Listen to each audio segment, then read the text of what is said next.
Good afternoon, students. In continuation to our study of the poem Ode to Autumn, today we would try to learn the second stanza on page 15. But before we go any further, let me explain a very important literary device that Keats has used in this ode, that is personification. Personification and its meaning is clearly defined at the bottom of the page on page 16 of your textbook, and I have already introduced it to you in my first video of the poem. We find personification in the first two lines of the poem itself, where the main characters of the topic are introduced. Who are they? Autumn and the sun. I told you that they are personified. So what is personification? It is a way in which the poet gives human characteristics to non-human things. On page 16 of your textbook, it says personification is a literary device, a tool, a medium, a way with which the poet gives a non-human object or an abstract idea or animals human qualities. Here in the poem, the abstract idea is autumn. Autumn is an abstract noun as it tells us about an event like a day, week, year, history, childhood, etc. Abstract nouns are not perceivable by the senses.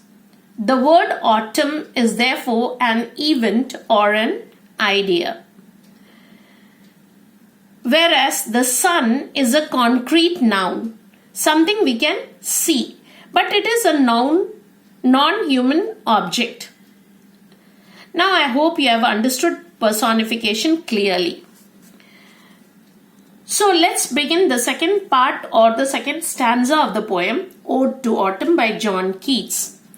This stanza tells us four things about autumn. What she does as a woman. She is personified as a woman, and what she does as a woman.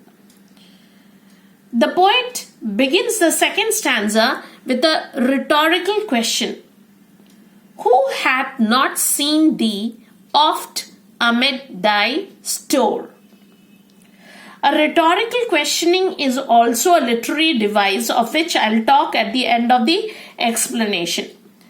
This poem, in fact, is full of literary devices, and I intend to explain all of it in another occasion, or maybe in another video. So here the poet puts a direct question to Autumn, that is, he calls her and asks, who hath not seen thee? Thee means you. It's Old English for you. Oft means often. Amid, between, thy, your. Now these are all Old English. So let's see once again. Who hath not seen thee oft amid thy store? So it's asking Autumn, who hasn't seen you often amid, between, your store, your bounty. So where the grains or picks are, or the harvest is kept safely. Where? Where is that store? The granary, of course. The poet is asking Autumn, who hasn't seen you often being somewhere near your storehouses. Let's read the second line. Sometimes whoever seeks abroad may find thee sitting careless on a granary floor. Sometime any person who finds themselves wandering abroad. Now abroad means a foreign country, isn't it? But here abroad is not a foreign country. It means the countryside. So who hasn't seen you wandering in the countryside? Whoever sees you there is likely to find you sitting lazily on the floor of a granary. On the floor, carelessly, lazily, sitting on the floor of a granary or the floor of the building where grains are kept. Now, I think you have understood the first two lines. Now, let's move to the next line. Thy hair soft, lifted by the winnowing wind.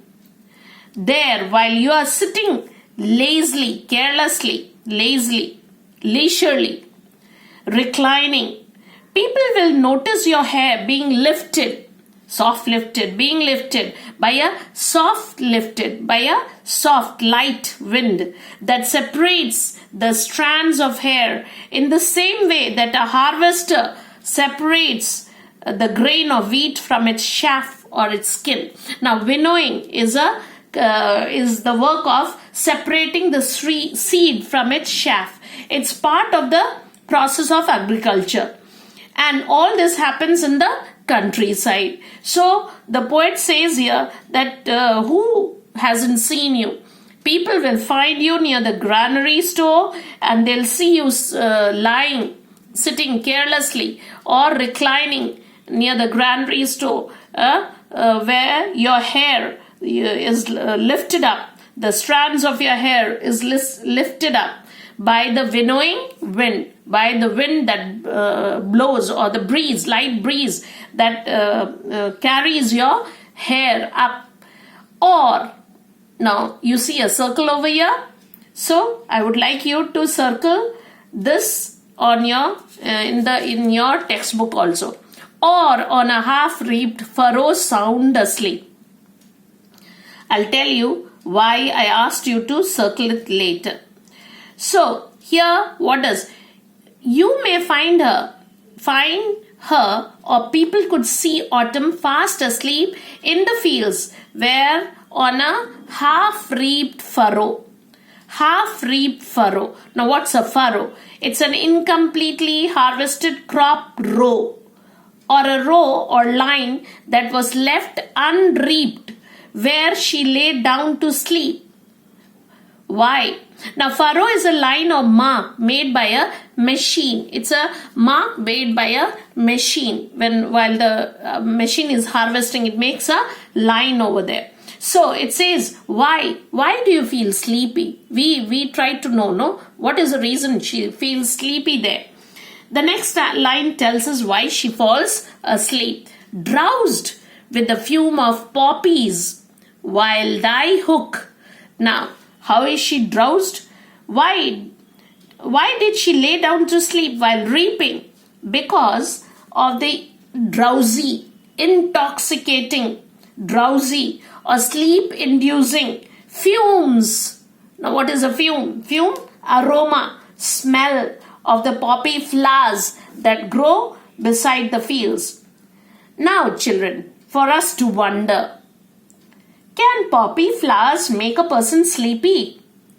Poppy is a flower, a red-colored, showy flower, but there are some varieties of poppy that contain alkaloids and are a source of drugs such as morphine and codeine. The poet is mentioning about the sleepy feeling, the drowsiness that autumn has while reaping or gathering of the harvest. So what happens when she's reaping the harvest? What happens? The fumes, the aroma, the smell of poppy flowers makes her feel drowsy. The poet is mentioning about the sleepy feeling, the drowsiness that autumn has while reaping or gathering of the harvest. She gets intoxicated by the fume of the poppy flowers. So now let's read the next line. While thy hook spares the next sward and all its twined flowers. So what does autumn do when she feels sleepy? When she feels sleepy, what does she do? Your. As we mentioned in the beginning of the second stanza, the poet is talking or addressing autumn directly. In the beginning itself, we had the question there. So it's a direct question to autumn, and says thy meaning here, your hook. What is a hook? We all know a hook as a instrument with a question mark sign.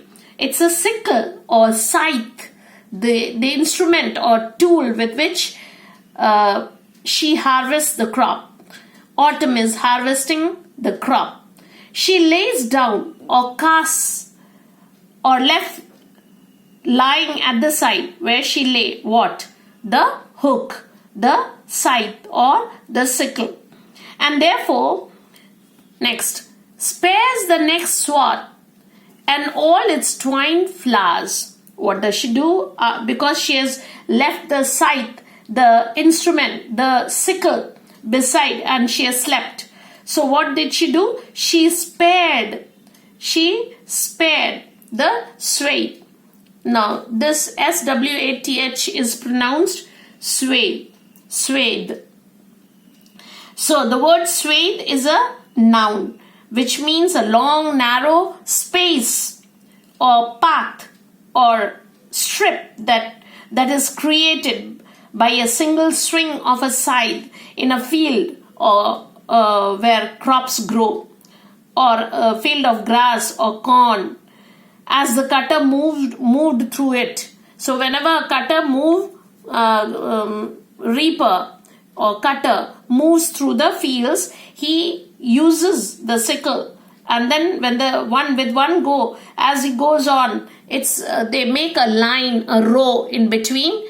They make a row in between. So this happens, and therefore her tool, the scythe, spares or leaves untouched the next section of